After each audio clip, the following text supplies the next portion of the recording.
नमस्कार, मैं डॉक्टर स्वाति मिश्रा। आप सभी को ईद मुबारक। साथ ही आज अक्षय तृतीया और भगवान परशुराम जयंती भी है। तो आज का दिन हर धर्म हर वर्ग के लिए बहुत ही खास है। तो इस खास दिन की आप सभी को ढेरों शुभकामनाएं।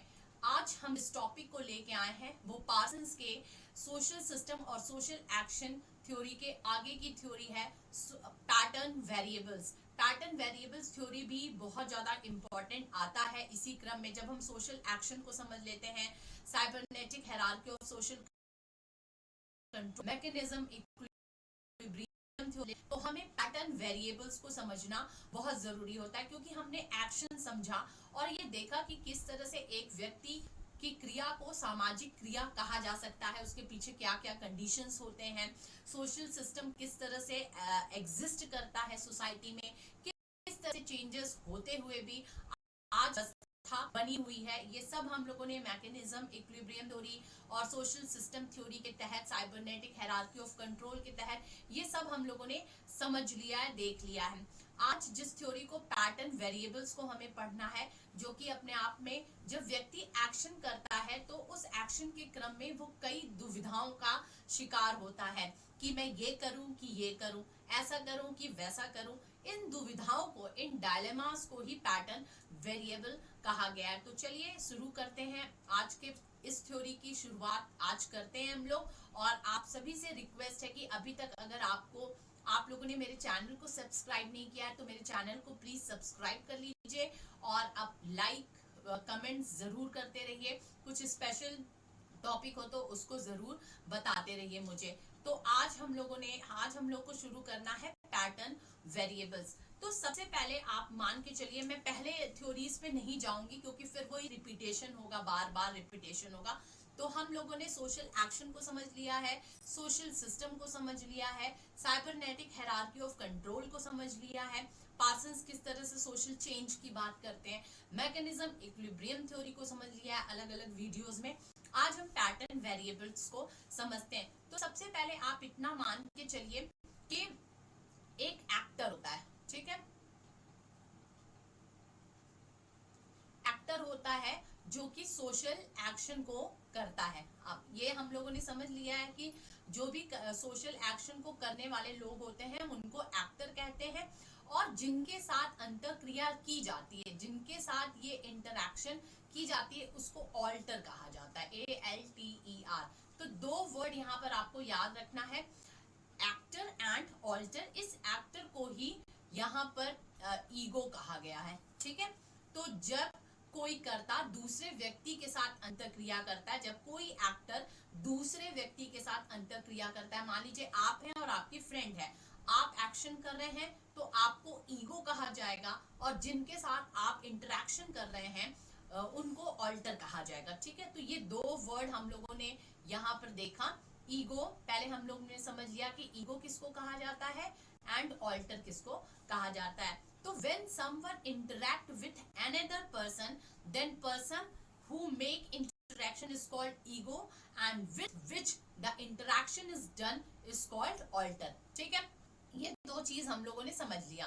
अंतःक्रिया करने में ऑल्टर तथा ईगो दोनों के ही व्यक्तित्व, सामाजिक सांस्कृतिक व्यवस्थाएं अलग अलग होती हैं। अब आप मान लीजिए कि आप एल्टर है कोई, सॉरी ईगो है, ईगो मतलब इंटरेक्शन करने वाला, और जिसके साथ इंटरेक्शन हो रहा है वो क्या है, ऑल्टर है।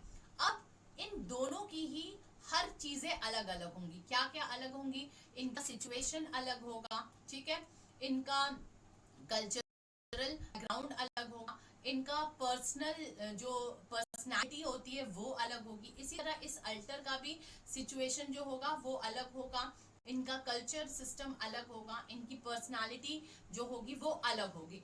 तो दोनों की ही, ईगो की और ऑल्टर की, दोनों के ही cultural system, personal arrangement and social system, ये सब कुछ अलग अलग होता है, ठीक है। जैसे जो मेरी पर्सनैलिटी है वो जरूरी नहीं है कि आपकी हो, जो आपकी पर्सनैलिटी है वो जरूरी नहीं है कि मेरी हो, जो मेरे कल्चरल वैल्यूज हैं वो जरूरी नहीं है कि आपके हो, जो आपके कल्चरल वैल्यूज है वो जरूरी नहीं है कि मेरे हो। तो ये सब अलग अलग होते हैं।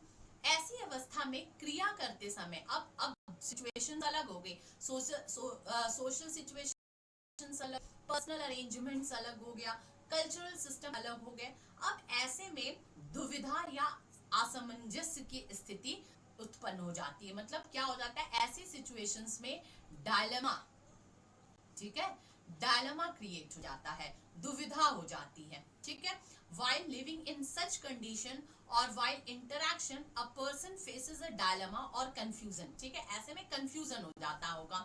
इसी कंफ्यूजन को, इसी डायलेमा को क्या कहा गया है, पैटर्न वेरिएबल। अच्छे से याद कर लीजिए, ठीक है।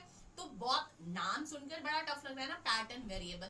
पैटर्न वेरिएबल सिंपली कॉल्ड कि जब आप इंटरेक्शन कर रहे होते हैं, चाहे ईगो चाहे ऑल्टर, मतलब इंटरेक्शन करने वाला और जिसके साथ इंटरेक्शन हो रहा है, ईगो एंड ऑल्टर दोनों के ही कल्चरल वैल्यूज अलग होते हैं, दोनों के ही पर्सनल अरेंजमेंट्स अलग होते हैं, दोनों के ही सोशल सिचुएशंस अलग होते हैं। इस वजह से दोनों के ही बीच डायलेमास हो जाते होंगे, इंटरेक्शन करने के समय कंफ्यूजन्स हो जाता होगा।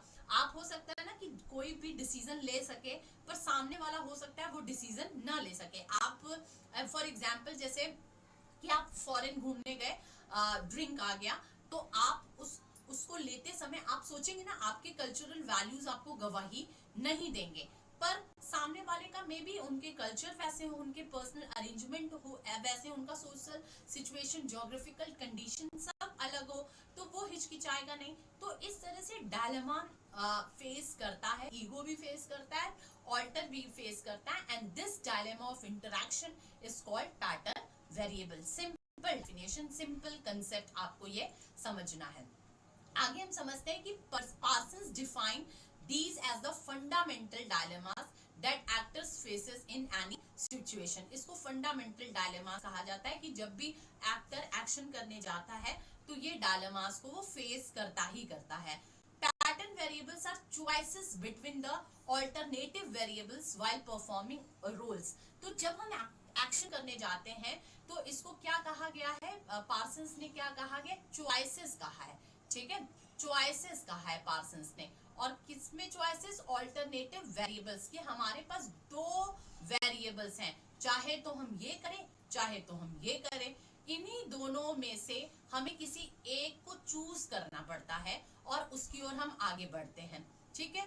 तो ये जो पैटर्न वेरिएबल्स है, इसको similar to Weberian ideal type model के बराबर माना गया है कि वेबेरियन का जब आइडियल टाइप आप पढ़ेंगे तो उसी के इक्विवेलेंट, अभी आइडियल टाइप तो मैं समझा नहीं रही हूँ, पर उसी के इक्विवेलेंट ये पैटर्न वेरिएबल्स है। तो pattern variables are dilemmas and social system is the solution. सोशल सिस्टम आप किसको कहे थे, एक बार रिकॉल कर लेते हैं। तो एक्शन था, ठीक है, ये एक्शन जब रिपीटेड हो गया, ठीक है, बार बार ये हुआ, मतलब इंटरैक्शन हुआ, और इंटरैक्शन से जो सिस्टम बना, ठीक है, रिपीटेड इंटरैक्शन से बार बार अंतरक्रिया होने लगी, उससे जो बना उसे हम क्या कहते थे, एक्शन सिस्टम, ठीक है, एक्शन सिस्टम हम उसे कहे। तो माना गया कि ये जो पैटर्न वेरिएबल्स है, अब हम एक्शन किए, अब हमारे यहाँ दुविधाएं शुरू हो गई। हम एक्टिंग करते समय, मतलब क्रिया करते समय, हम ऐसे क्रिया करें कि ऐसे क्रिया करें, इन दो के बीच में हमारा डायलेमास उत्पन्न होता है और किसी एक का हम फाइनल डिसीजन ले लेते हैं, और उस फाइनल डिसीजन के बाद से जो निकल करके सामने आता है वो एक्शन सिस्टम सामने आता है, मतलब final result is action system. आप जैसे पीना न पीना, ये हमारा एक्शन सिस्टम ही डिपेंड करता है। तो pattern variables are dilemmas and social system is the solution, ये मान करके चलिए, ठीक है, इतना समझ में आ गया। अब हम आगे बढ़ते हैं कि, सॉरी एक मिनट, अब हम आगे बढ़ते हैं कि in more general term these are referred as types of orientation. इसको हम ओरिएंटेशन कहते हैं, मतलब हमारा उन्मुखीकरण, हमारा झुकाव किस तरफ जा रहा है, तो ये ओरिएंटेशन है। आगे और समझ जाएंगे इस वर्ड को, ओरिएंटेशन वर्ड्स को आप समझ जाएंगे अच्छी तरह से।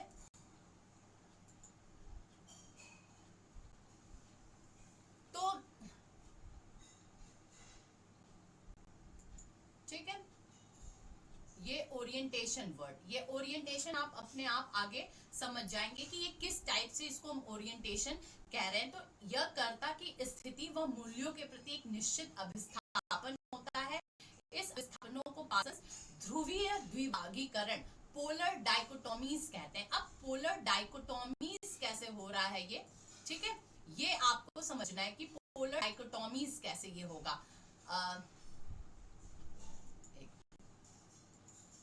ठीक है, आगे बढ़ते हैं कैसे। तो pattern variables are also represent to dichotomies. मैंने आपको बताया ना कि जब हम एक्शन करेंगे, ठीक है, जब हम एक्शन करेंगे तो मेरे पास दो डायलेमास होगी कि हम चाहे तो ऐसे सोचे, चाहे तो ऐसे सोचे, चाहे तो ऐसे एक्शन करें, चाहे तो वैसे एक्शन करें।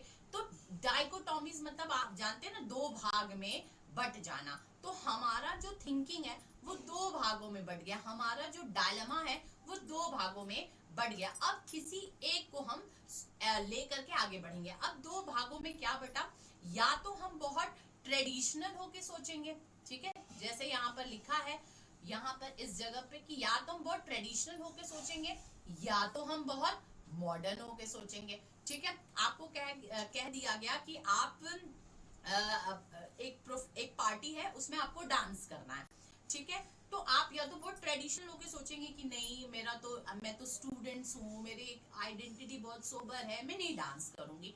या बहुत मॉडर्न होके सोचेंगे कि नहीं नहीं नहीं क्या होता है, मैं तो डांस करूंगी ही। ठीक है, इस तरह से आपका डायलेमा दो भागों में जाएगा। अब उन्होंने ट्रेडिशनल में क्या क्या चीज बताया है कि इस ट्रेडिशनल सिस्टम में एस्क्रिप्शन, डिफ्यूजनेस, पर्टिकुलरिज्म, अफेक्टिविटी एंड कलेक्टिव ओरिएंटेशन, ये पांच चीजों को बताया है। पांच पैटर्न वेरिएबल्स मतलब पांच तरह के डायलेमास हमें हो सके। ठीक इसका अपोजिट है ये ascription, achievement, diffuseness, specificity, particularism, universalism, affectivity, neutrality, collective orientation, self orientation. ये अलग अलग ये पोलर डाइकोटोमीज है। मतलब अब मैं आगे एक एक करके समझाऊंगी, पर मान लीजिए कि आप अगर ट्रेडिशनल होके सोच रहे हैं तो आपका स्टेटस एस्क्रिप्शन हो सकता है, मतलब कि आपको कोई चीज प्रदत्त मिली है। और मॉडर्न में क्या रखा है, अचीवमेंट, या अचीवमेंट मतलब या तो आपने उसको अर्जित की है। ठीक है, डिफ्यूजनेस मतलब प्रसारवादी, स्पेसिफिसिटी मतलब एक पर्टिकुलर पॉइंट पे स्पेसिफिक होना। अब आपको जब एक एक करके ये आप पैटर्न वेरिएबल समझेंगे तो आप ये समझ जाएंगे अच्छे से कि किस तरह से चीजें चल रही हैं। ठीक है, अब आगे हम एक एक पैटर्न वेरिएबल्स को पढ़ेंगे। एक मिनट मैं चेक कर लेती हूँ एक चीज। ओके, तो ये जो 5 पैटर्न वेरिएबल्स है ये लिस्टेड है। जैसे मैंने यहाँ पर ट्रेडिशनल में लिस्टिंग किया और फिर मॉडर्न में लिस्टिंग किया। अब और इन दोनों को बताया ना कि दोनों एक साथ रहेंगे और दोनों वर्सेस होंगे, अपोजिट होंगे। अब यहाँ 5 पैटर्न वेरिएबल्स देख लीजिए। अफेक्टिविटी वर्सेस अफेक्टिव न्यूट्रलिटी, जिसको कि हम लोगों ने आगे देखा है। फिर डिफ्यूजनेस वर्सेस स्पेसिफिसिटी, फिर achievement versus ascription, universal versus particularistic and self orientation versus collective orientation. एकदम रट लीजिएगा ये पांचों पैटर्न वेरिएबल्स, इसका मैंने हिंदी में भी बताया है। तो affectivity versus affective neutrality, diffuseness versus specificity, achievement versus ascription, universal versus particularistic and self orientation versus collective orientation. अब वन बाय वन हम लोग देखते हैं कि सबसे पहले ये जो पहला है अफेक्टिविटी एंड अफेक्टिव न्यूट्रलिटी, ये क्या बात कह रहा है। ठीक है, अफेक्टिविटी वर्सेस अफेक्टिव न्यूट्रलिटी का मतलब क्या हुआ कि पहले हम लोग समझते हैं इसका हिंदी, भावात्मकता, और अफेक्टिव न्यूट्रलिटी मतलब कि भावात्मकता, तटस्थता या उदासीनता। पहला अफेक्टिविटी मतलब कि it refers to the dilemmas between the emotional attachment and emotional detachment in a particular situation. मान लीजिए कि आप कोई पर्टिकुलर सिचुएशन है, ठीक है, कोई भी एक सिचुएशन है, या तो आप बहुत इमोशनल होकर के सोचेंगे, ठीक है, या फिर आपका पूरी तरह से इमोशनल डिटैचमेंट कर लेंगे। ठीक है, डिटैचमेंट कर लेंगे। मैं एग्जाम्पल ये देना नहीं चाहती हूँ, यहाँ पर मैं दे रही हूँ कि कभी कभी क्या होता है कि हमारे घर में अगर किसी की मृत्यु हो जाती है तो बहुत हम दुखी रहते हैं, बहुत दुखी रहते हैं, पर सडन हम उठ करके ये सोचते हैं कि नहीं, हमें ये काम अब बहुत अच्छे से करना है, हम तुरंत इमोशनल डिटैचमेंट कर लेते हैं। तो हमारा जैसे एक्शन अब हम करने जाएंगे तो दो दो डाइकोटॉमीज, ठीक है, जो हम कह रहे हैं कि डाइकोटॉमीज, एक्शन का डाइकोटॉमीज हमारे सामने आएगा। या तो हम अफेक्टिविटी होके सोचेंगे, बहुत इमोशनल होके सोचेंगे, या फिर हम इमोशनल डिटैचमेंट कर लेंगे, अफेक्टिव न्यूट्रलिटी कर लेंगे, हम तटस्थ हो जाएंगे उस सिचुएशन में। ठीक है, जैसे एक परिस्थिति होती है, इस परिस्थिति में कर्ताओं के बीच अंतःक्रिया होती है। इस अंतःक्रिया में परिस्थिति या दशा को देखकर कर्ता भावात्मक होके सोचता है, बहुत इमोशनल होके सोचेगा। वो आवेश में खुश हो सकता है, रो सकता है, या इसके विपरीत वो किसी भी तरह के संवेग में न आए, अपनी भावुकता को दबा दे, ऐसा भी हो सकता है। ठीक है, कि हम मतलब अब हम इमोशनल होंगे नहीं, हमें इमोशनल डिटैचमेंट कर लेना। एग्जाम्पल्स मैं दो यहाँ पर रखी हूँ कि relations of doctors with his और हर पेशेंट्स। जो डॉक्टर्स होते हैं उन अगर वो पेशेंट के साथ बहुत इमोशनल रहे तो क्या वो इलाज कर पाएगा? कभी नहीं कर पाएगा, है ना। उसको इमोशनल डिटैचमेंट होता है। इसीलिए कहा जाता है कि एक डॉक्टर कभी भी अपने रिलेटिव्स या अपने ब्लड का कोई ट्रीटमेंट नहीं करता, और करना चाहिए, क्योंकि उसमें अफेक्टिविटी ज्यादा प्रभावी हो जाएगी एक्शन करते समय। पर वो अफेक्टिव न्यूट्रलिटी की तरफ जाता है, वो सारे इमोशनल डिटैचमेंट कर लेता है, और फिर तब पेशेंट्स का जो ट्रीटमेंट करना होता है वो करता है, ऑपरेशन करना होता है ऑपरेशन करता है। इसी तरह के और एग्जाम्पल है सरदार पटेल जी का। सरदार पटेल को हम सभी जानते हैं, iron man of the India. Sardar Patel का एक किस्सा है कि वो एक राष्ट्र के मुद्दे पर, एक नेशनल इश्यूज पे बहस चल रही थी कोर्ट में, और उसी समय उनके पत्नी की मृत्यु की खबर आती है। ठीक है, अब सोचिए, अब उनका एक्शन कहाँ जाता? या तो एक तरफ वो बहुत अपसेट हो जाते, रोने लगते, तुरंत उस बहस को छोड़ करके वो आगे बढ़ जाते, या फिर क्या होता कि वो तुरंत इमोशनल डिटैचमेंट कर लेते, न्यूट्रल हो जाते उस सिचुएशन से, और फिर अपने बहस को जारी रखते। तो सरदार पटेल जी ने यही किया, वो उसमें उनका एक्शन अफेक्टिव न्यूट्रलिटी की तरफ आगे बढ़ा। वो पूरी तरह से इमोशनल डिटैचमेंट कर लिए, पूरी बहस की उन्होंने, और फिर बहस समाप्ति के बाद से वो फिर अपनी पत्नी की मृत्यु पर घर गए। तो ये सिचुएशन है। तो मेरे ख्याल से अब आप पहला जो पैटर्न वेरिएबल्स है, जो डायलेमा है, वो समझ गए कि हर एक्टर में जब एक्शन करता है तो इन दोनों में से कोई एक डायलेमास उसके सामने आ जाते हैं। दूसरा जो है पॉइंट, डिफ्यूजनेस और स्पेसिफिसिटी। डिफ्यूजनेस मतलब आप एक डायग्राम से देखें तो ये एक पॉइंट है, और हम डिफ्यूज होते गए, प्रसार मेरा होते गया, मतलब यहां से फैलना शुरू हुआ। ठीक है, और स्पेसिफिसिटी मतलब कि हम इधर इधर से एक पॉइंट पे आते गए। ठीक है, यहाँ पर एरो उल्टा है, ऐसे है।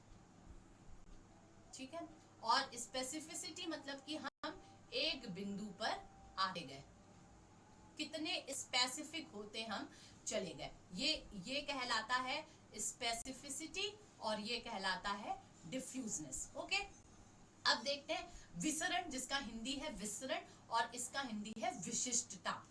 आकार में वृहद होता है, आप देख ही रहे हैं कि ये आकार में क्या हो रहा है, ये आकार में वृहद होते जा रहा है, क्योंकि ये बाहर की तरफ फैल रहा है, और ये बाहर से अंदर की तरफ हो रहा है, तो ये संकुचित छोटा होते जा रहा है। तो घटना में जब विशिष्टता लिए हो किसी एक मुद्दे पे, कुशल। ठीक है, अब जब एक्शन की बारी आती है, चूंकि हम लोग सोशल एक्शन के ही संदर्भ में पैटर्न वेरिएबल्स देख रहे हैं, कि जब भी हमारा एक्शन होता है हमारे सामने डायलेमा की स्थिति आ जाती है। तो डायलेमा की स्थिति क्या होती है? या तो हम बहुत डिफ्यूज होकर के सोचते हैं, हमारा सोच बहुत प्रसारवादी हो जाता है, या फिर हम बहुत स्पेसिफिक होकर के सोचने लगते हैं। जैसे कि बायर सेलर रिलेशन एक होता है, बायर सेलर रिलेशनशिप। ठीक है, मतलब बेचने वाला और खरीदने वाले का संबंध। एक एग्जांपल मैं लेकर के यहाँ पर चल रही हूँ कि in modern economy this specific situation is guided by rules and money market. ठीक है, मॉडर्न सोसाइटी में एकदम हम जो गाइड होते हैं वो मार्केट के रूल्स के अकॉर्डिंग गाइड होते हैं। जैसे कि मान लीजिए मेरे पास ये, एक मिनट,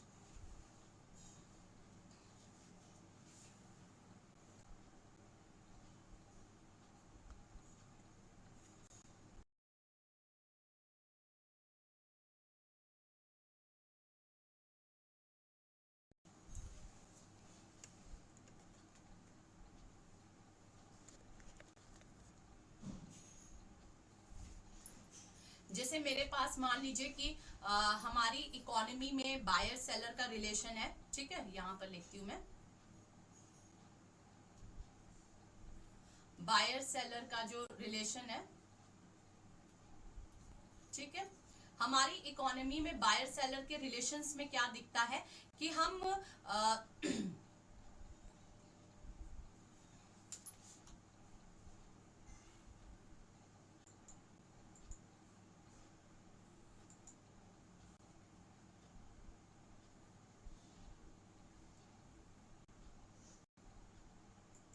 थोड़ा इंटरप्शन हो गया था। तो बायर सेलर के रिलेशनशिप्स में हम देखते हैं कि जो मॉडर्न इकोनॉमी होती है, तो मॉडर्न इकोनॉमी में क्या होता है कि हमारा जो भी एक फिक्स प्राइस है, ठीक है, एक फिक्स्ड प्राइस है किसी चीज का, तो जो प्राइस है, जैसे मैं यहाँ पर एक पेन मान लीजिए ली हूँ, तो इसका जो फिक्स प्राइस है हम उस पे सामान ले लेते हैं, पर ये डिफ्यूजनेस विसरणवादी विचारधारा मानी जाएगी। और रूरल एरियाज में क्या होता है कि रूरल एरियाज में कमोडिटी की जो प्राइस होती है वो फिक्स नहीं होती है, ये डिपेंड होता है बायर और सेलर के रिलेशनशिप पे।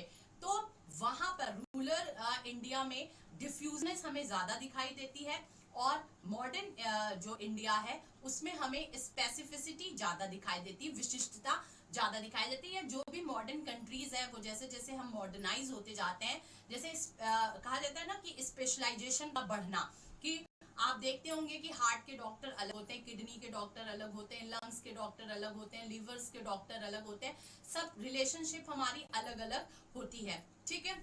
तो इस रिलेशनशिप हमारी जो स्पेशलाइजेशन होती है वो बिल्कुल अलग अलग होती है, हर चीज के व्यक्ति हर क्षेत्र में स्पेशलाइज्ड होते हैं। बट जब अगर बात की जाए रूरल इंडिया में या जो अंडर डेवलप कंट्रीज हैं उसमें, वहां पर बहुत स्पेशलाइजेशन नहीं दिखाई देती है। तो ये हो गया डिफ्यूजनेस वर्सेस स्पेसिफिसिटी। तो जब हम इंटरैक्शन करेंगे, जब हम एक्शन करेंगे, तो हमारे व्यक्तित्व में या तो डिफ्यूजनेस वाली विचारधारा दिखेगी, या फिर हम बहुत विशिष्ट होकर के किसी चीज को जानेंगे और समझेंगे। तीसरा पैटर्न वेरिएबल्स है अचीवमेंट वर्सेस एस्क्रिप्शन, ठीक है, उपलब्धि, आरोपण या अर्जित बनाम प्रदत्त। मतलब आप जानते हैं कि कोई चीज हमें या तो बाय बर्थ मिलती है, ठीक है, या फिर हम उसको अचीव करते हैं, ठीक है, दो चीजें होती हैं, जैसे हमारा कास्ट हुआ, हमारा जेंडर हुआ या सेक्स हुआ, हमारा कलर हुआ, ठीक है, हमारा रिलीजन हुआ, ये हमें बाय बर्थ मिलता है। अचीवमेंट मतलब कि जैसे हमारा प्रोफेशनल डिग्री हुई, हमारा करियर हुआ, ये हमें अचीव होकर के मिलती है। तो व्यक्ति की दुविधा इस बात पर आधारित है कि अंतःक्रिया करने वाले कर्ता का मूल्यांकन किस पैमाने से करे। पैमाना दो हो सकता है, कर्ता की स्वयं की उपलब्धि, उसकी योग्यता, कार्य करने की क्षमता इत्यादि, और यहाँ पर दूसरे में कि कर्ता के जन्मजात लक्षण, लिंग, रंग, जाति, परिवार की प्रतिष्ठा इत्यादि, ये दो चीजें होती हैं। तो या तो कर्ता स्वयं की उपलब्धि, अपनी योग्यता, अपनी कार्य क्षमता के अनुसार काम करे, जैसे judgment based on achieve attributes, या फिर वो जजमेंट ले सकता है judgment based on birth, by birth के अनुसार भी वो कुछ काम कर सकता है। जैसे मान लीजिए कि आप किसी बड़े कंपनी के मालिक हैं, आपके सामने इंटरव्यू देने वाला कोई आया, एक आपका ऑन बर्थ आपसे जुड़ा हुआ है और एक अपने अचीव्ड स्टेटस को लेकर के आपके सामने खड़ा है, तो हमारा दो झुकाव हो सकता है ना, या तो हम अपने ब्लड की तरफ जाए, हम अपने बाय बर्थ वाले को सेलेक्ट कर ले, या फिर हम अचीव्ड स्टेटस को ज्यादा इंपॉर्टेंस दे करके उसको सेलेक्ट कर ले। तो इस तरह से हमारे एक्शन दो में बटेंगे, उनमें से हम किसी एक का चयन करके आगे बढ़ेंगे। चौथा पैटर्न वेरिएबल्स है यूनिवर्सल वर्सेस पर्टिकुलरिस्टिक। यूनिवर्सल आप जानते हैं सार्वभौमिक, और पर्टिकुलरिस्ट मतलब विशिष्ट।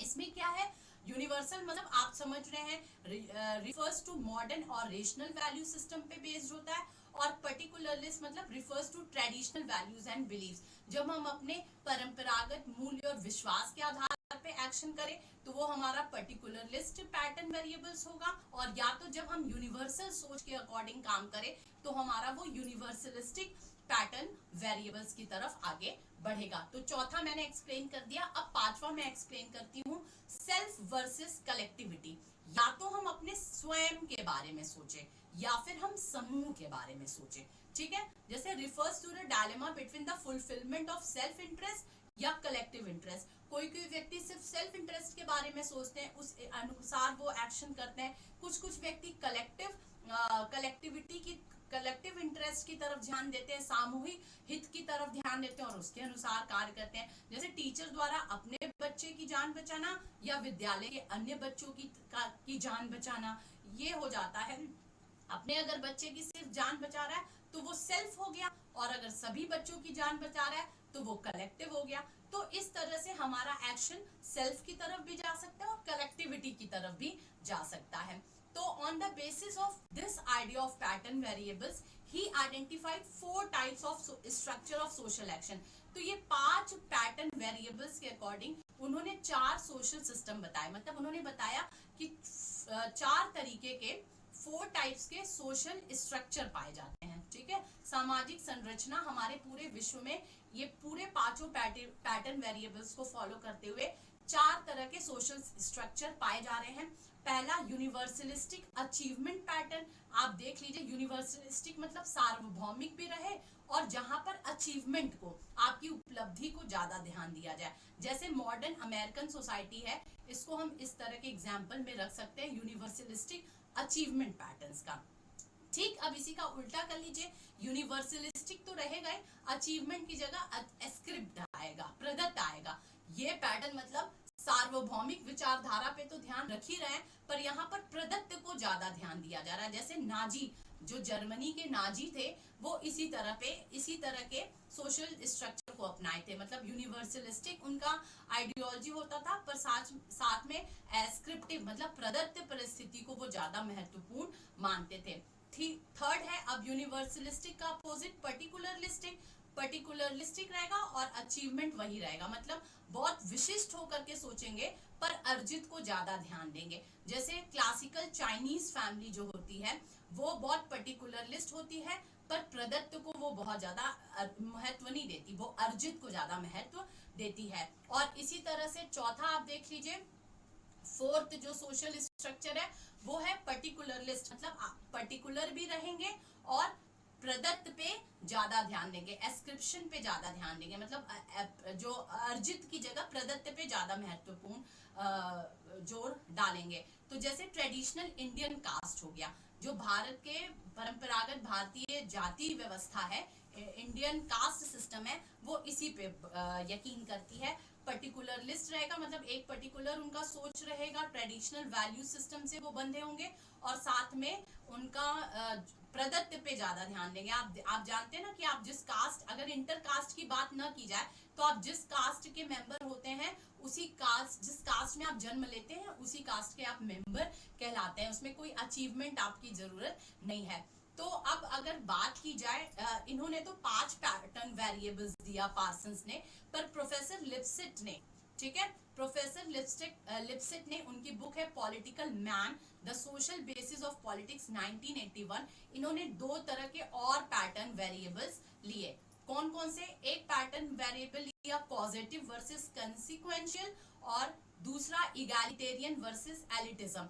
पॉजिटिव और कॉन्सिक्वेंशियल जो पैटर्न वेरिएबल है, और दूसरा इगैलिटेरियन मतलब समतामूलक समाज, या फिर हम अभिजन समाज की स्थापना की बात करेंगे कि या तो ऐसे समाज की स्थापना होगी जिसमें सब एक बराबर होंगे, कोई ऊंच नीच नहीं होगा, मार्क्स की थ्योरी जैसी होगी, सब एक बराबर होंगे, किसी को किसी चीज पे किसी का आधिपत्य नहीं होगा, या तो फिर हम अभिजन समाज की स्थापना कर सकते हैं जिसमें एक बॉर्जुइस क्लास होगा, वो मोड ऑफ प्रोडक्शन पे पूरा ध्यान देगा, बाकी उसके अधीनस्थ बाकी लोग काम कर सकेंगे। तो या तो इस तरह के समाज की भी स्थापना हो सकती है। तो प्रोफेसर लिप्सिट ने अपने किताब पॉलिटिकल मैन में ये 2 और पैटर्न वेरिएबल्स जोड़े। पर जब पार्सन्स के पैटर्न वेरिएबल्स की बात आएगी तो आप ऊपर के जो 5 मैंने समझाए हैं आप उन्हीं को डिस्क्राइब करेंगे, और फिर आगे क्रिटिसिज्म में आप ये लिख सकते हैं कि प्रोफेसर लिप्सिट ने उस 5 को तो स्वीकार किया, उसके अलावा इन्होंने 2 तरह के और